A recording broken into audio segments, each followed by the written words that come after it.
Ok, bonjour et bon après-midi, bonsoir. Comment tu vas? Comment vous allez?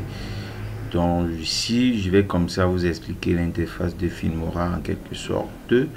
Ce sera la première partie du début de notre formation qui va aller sur un mois, Sami Pro. Ok, on va commencer. Filmora, d'abord, c'est quoi? C'est un logiciel de montage vidéo qui permet de créer et autres. Et dans Filmora, il y a déjà des éléments déjà prédéfinis qui viennent avec le logiciel, qui est un avantage du logiciel. En même temps, c'est un logiciel professionnel. En même temps, c'est un logiciel professionnel.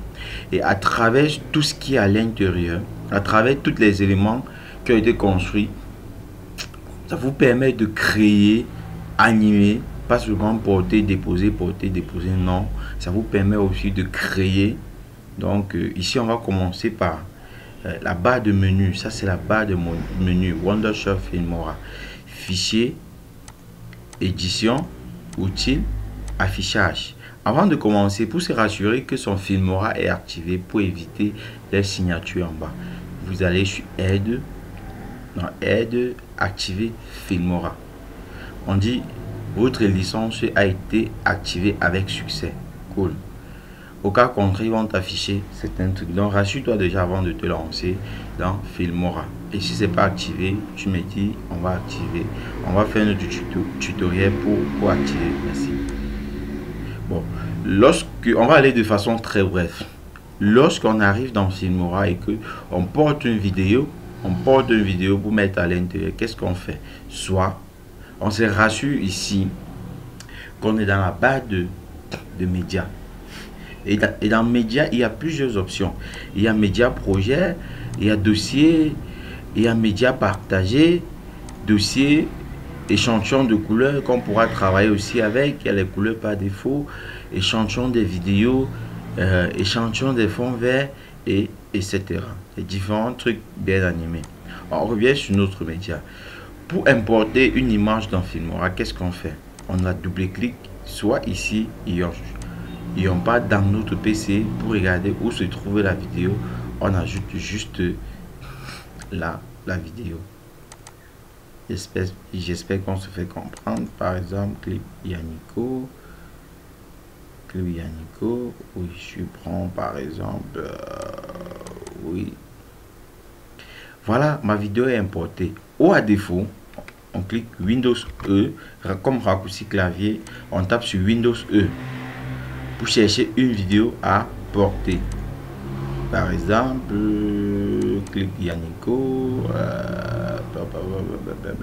Qu'est-ce que je peux là? Oui, je porte ici tout simplement. Et je viens déposer ici tout simplement. Pour faire jouer déjà ma vidéo, qu'est-ce qu'on fait? On a double-clic ici pour regarder si la vidéo elle est bonne et autre. Ou c'est ce qu'on recherche. Est-ce que c'est l'élément qu'on recherche? Oui. Si c'est l'élément qu'on recherche, on porte tout simplement et on dépose ici. Très bien. Et lorsqu'on l'a déposé ici, par exemple, si je veux couper ma vidéo, à travers, lorsque tu as déjà déposé ta vidéo ici, tu peux la découper, tu peux supprimer, tu peux recadrer, tu peux zoomer, tu peux étalonner, tu peux faire une modification de son, tu peux apporter des effets spéciaux, tu peux apporter des effets sonores, tu peux apporter etc. Et je pense que c'est donc ça qu'on va voir au cours de notre montage. Merci. Au cours de notre montage. Oui.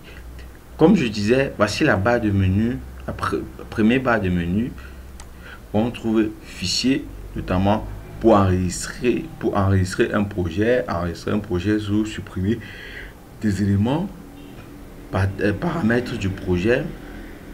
Et le paramètre du projet, c'est un élément très important. C'est un élément très important. Toujours se rassurer que nous travaillons en 16 images par seconde sur le format. Si par exemple ce sont des trucs qu'on a filmé avec le PC, on peut l'enregistrer par 9/16 en portrait ou en 21/9 en mode cinéma. Mais les éléments les plus utilisés en vidéo, c'est format c'est 16/9 ou le format 9 16e. Ok, lorsqu'on a fini, on clique sur OK. Et 1920 fois 1080 égale à Full HD. Pour avoir une image en HD, on a 1280 fois 720. Ça, c'est une image en HD. En Full HD, on la met, on travaille en Full HD. On finit, on a cliqué sur OK. Bon, donc, dans la barre de menu, il y a fichier où on peut créer notamment un nouveau projet, où on peut trouver un projet déjà existant, où on peut, trouver un projet qu'on a travaillé dessus peut-être hier, ou aujourd'hui, ou depuis. Ça va dépendre de vous et combien de fois vous travaillez par jour ou par semaine. Merci. Et donc, édition. Oh, désolé. Oups. On a édition où on a annulé pour faire un retour. Si par exemple tu fais une erreur dans ta barre des tâches ici, soit tu fais CTRL Z pour entrer, soit tu viens dans édition, annuler. Pour couper une image, par exemple, comme je l'ai dit tout à l'heure, on doit couper, rogner, etc.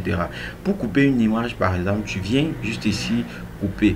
Lorsque tu as coupé une image ici, c'est pas sectionner l'image, non, c'est différent. On va voir pour la section plus tard. Pour couper une image ici, c'est couper comme on est en train de couper un élément dans notre disque dur ou dans notre support externe.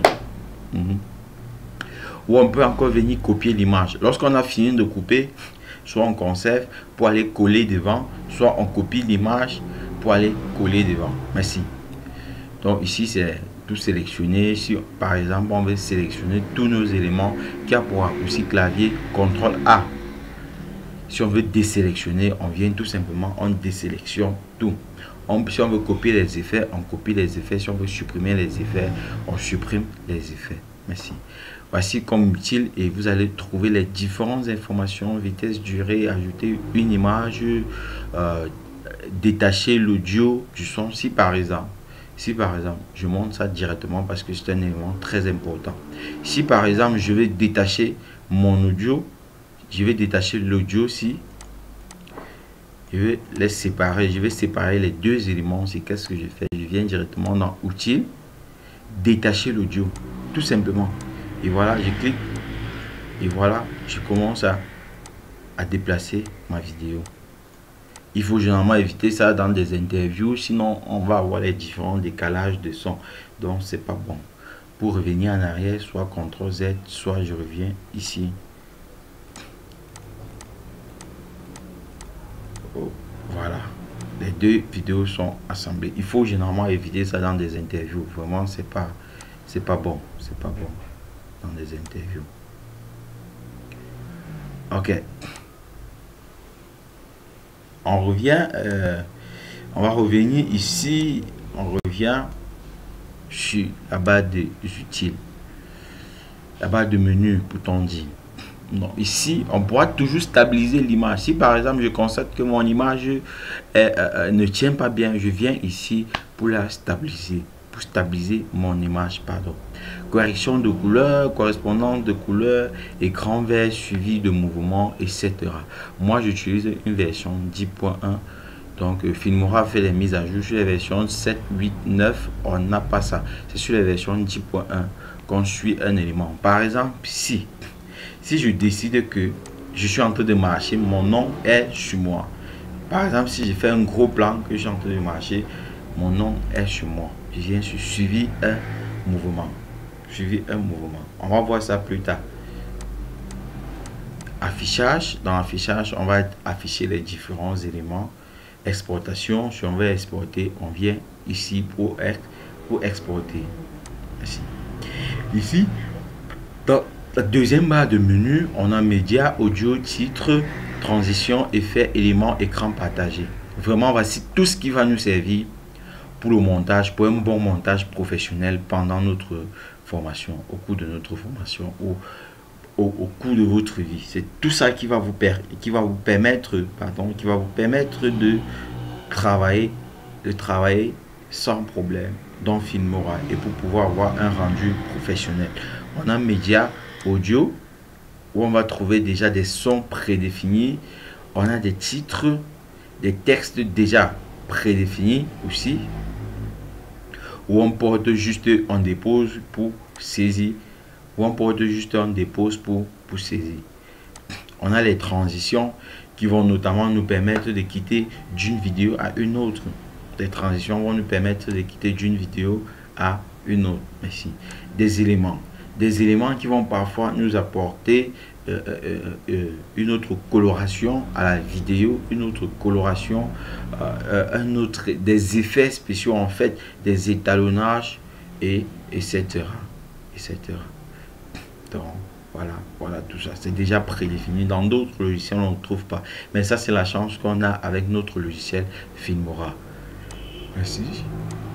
On va parler des éléments qui sont toujours aussi très importants pour nous lors du montage. Si par exemple je prends mon effet ici, je dépose là, voilà, ça me fait, vous voyez que ça porte déjà une autre coloration à la vidéo. Je peux faire ça et puis j'ajuste un texte là-dessus. Donc ça me permet de créer, etc. Donc ici on va trouver des effets plus faciles à ne plus télécharger sur internet ou écran machin et autres. Et ici on va parler des écrans partagés. Nous allons souvent voir dans des médias, parfois on est en train d'écouter quelqu'un, on voit une transition qui permet que on a maintenant deux personnes sur un écran. C'est cette option ou cette option qui va nous permettre de travailler sur tous ces angles-là. Ça peut être une interview, ça peut être un élément, ça peut être des spots publicitaires, ça peut être un mariage, le marié avec le gâteau, le tout donné avec le gâteau, le marié avec la mariée, etc. Donc voilà, vraiment des éléments qui vont nous permettre de travailler. Et à chaque fois que je suis dans ce menu et que je veux porter une vidéo pour venir ici, lorsque je viens toujours dans Média avant d'aller chercher ma vidéo pour venir mettre ici. Parce que si je suis ici, je m'en vais porter une vidéo là, par exemple, ça ne va jamais donner. Ça ne va jamais. Là, ça refuse. Ça ne va jamais donner. D'accord. Contraire, je rentre dans Média et puis je m'en vais chercher la vidéo. Très bien. Je la fais jouer. Super. Ok. Et ici, voici une autre deuxième barre qui va nous permettre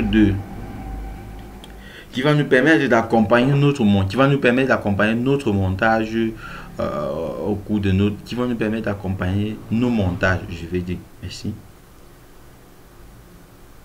Notamment retour, avancé, supprimer, couper, recadrer, couleur correspondante, vitesse, etc. Le son, etc. Donc ici, on va parler des pistes audio et vidéo. Ici en bas, voici un symbole. Lorsque tu as ça, c'est que ce sont des pistes audio. Les pistes vidéo commencent ici. Voici la vidéo là.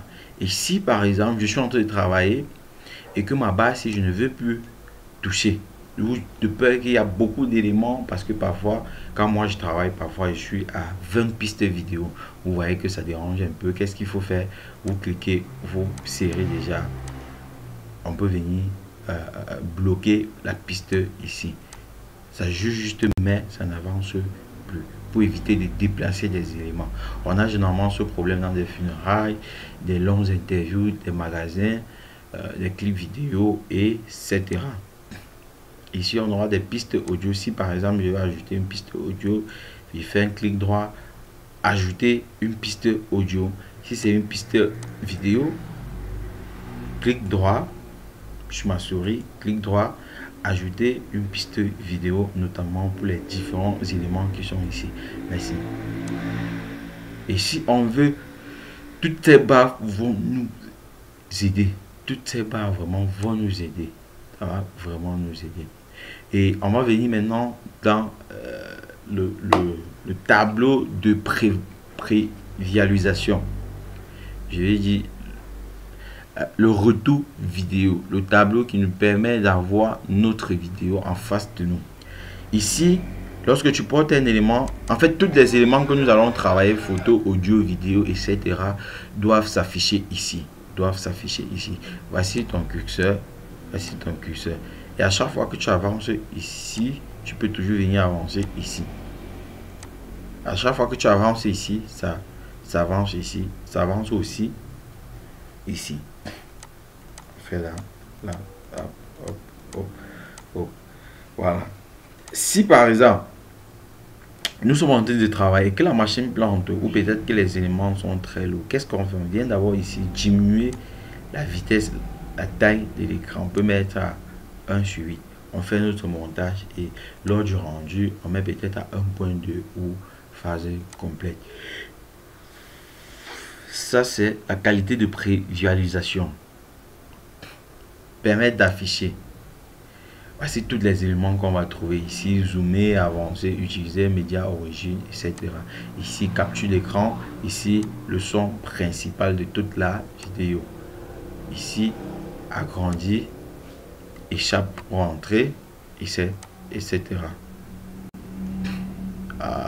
Et ici, on aura des différents éléments. Ça, c'est déjà pour le son qu'il faut retenir.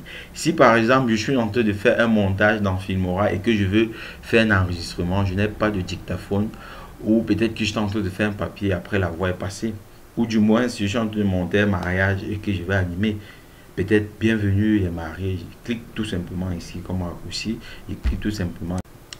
Voilà, je disais que ici, ça c'est pour ajouter le son à la vidéo comme on est en train de monter si on a un défaut de dictaphone.